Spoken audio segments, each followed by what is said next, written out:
জনতা, শুভনন্দন, মেরেছ কলসির কোনা, তাই বলে কি প্রেম দেব না?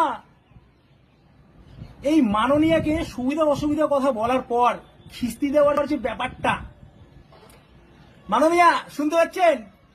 পরিযায়ী শ্রমিক শুভনন্দন, তো বিগত কয়েক বছর ধরে একটা শিক্ষিত প্রজন্মকে পুকুরের ঘোড়া জলে চুবিয়ে রাখা হয়, তারা আজও সেখান থেকে উঠতে পারেনি। ঠিক আছে, তাই মাননীয়াকে বলাতে কিছু হরিদাস পালেরা মিলে এখন আমাকে খিস্তি দিচ্ছে। এক একটা কি ভয়েস মাইরি, তোকে এই করে দেবো, তোকে চাটনি বানিয়ে দেবো, তোকে বেটে দেবো, তোকে সেকে দেবো। বলছিলাম যে আগে কাস্টমার দাঁড়িয়ে আছে, তাদেরকে আগে গিয়ে চপ দে। ঠিক আছে, বাইরের রাজ্যে থাকি বলে আমাদের নিচের রাজ্যের প্রতি কোনো দায়িত্ব নেই। তোরা কি কি করেছিস, কি অবদান আছে সমাজের প্রতি তোদের, সেটা বল আগে।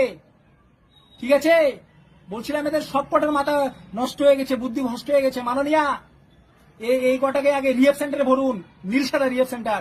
ঠিক আছে, তাই আগে নিজের বুদ্ধির পরিবর্তন আনুন, তাহলে এই রাজ্যের পরিবর্তন, নিজের ভবিষ্যতের পরিবর্তন, নিজের দেশের পরিবর্তন আসবে। ঠিক আছে, আসলে একটু